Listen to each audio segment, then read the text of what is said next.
Bienvenue dans le cœur de l'info. Nous sommes toujours en direct de Sharm el-Sheikh où a lieu ce sommet coprésidé par Donald Trump.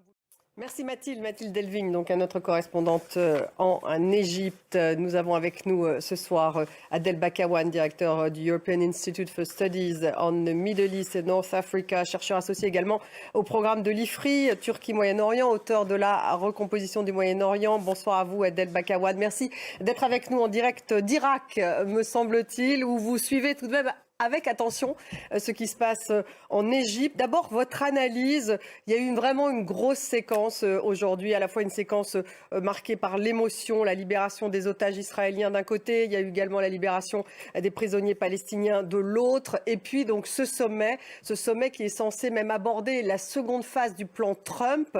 Votre analyse, est-ce qu'une page se tourne aujourd'hui ? Oui, une page se tourne. C'est un moment historique. Stéphanie, vous suivez ce dossier depuis des mois et des mois. Et ce matin, parce que la journée était cruciale aujourd'hui, ce matin, Donald Trump était à Jérusalem. Il a pris la parole à la Knesset et il a évoqué la fin d'une ère de terreur pour les Palestiniens et les Israéliens. On l'écoute.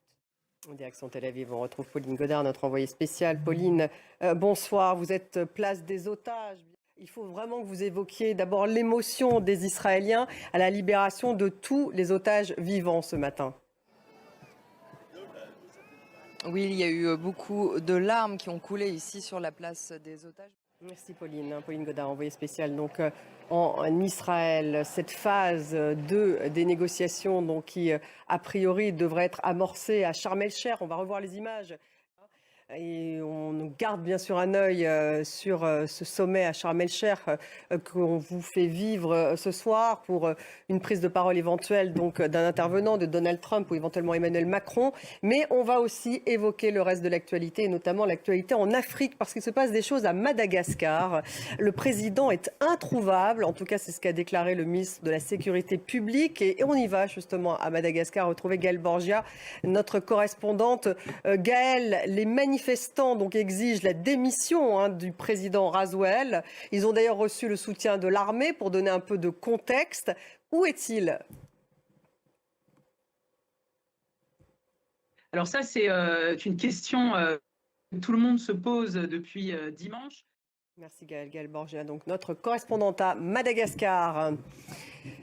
Actualité en France avec ce nouveau gouvernement de Sébastien Lecornu. Le Premier ministre a remercié ses nouveaux ministres. Il les a réunis à Matignon aujourd'hui. La seule mission de ce gouvernement est de surpasser la crise politique, a-t-il dit. On l'écoute. Alors, qui sont ces nouveaux ministres ? Le gouvernement mêle politique mais aussi technicien. Ils sont nombreux d'ailleurs à être issus de la société civile. Christelle Méral et Vincent Bouffartigue. Et on va reparler de ce budget en France avec l'économie, dans l'économie, et c'est tout de suite.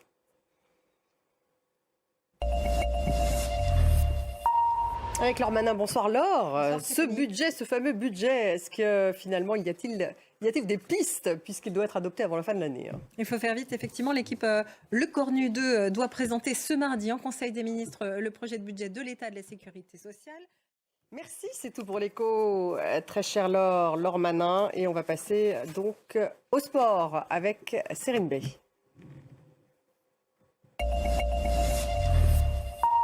Et bonsoir Serine. Bonsoir, du Céline. football tout de suite avec l'équipe de France qui a l'occasion de valider dès ce soir son ticket pour la Coupe du Monde 2026. Oui, et son destin dépend aussi d'un autre match que celui qu'elle s'apprête à jouer ce soir. Je vais tout vous expliquer. Les Bleus affrontent donc l'Islande ce soir à 20h45, heure de Paris à Reykjavik. Plusieurs joueurs... Je vous interromps, pardonnez-moi Serine. Oui, Direction Sharm el-Sheikh, le président égyptien Sisi qui est en train de parler. On l'écoute.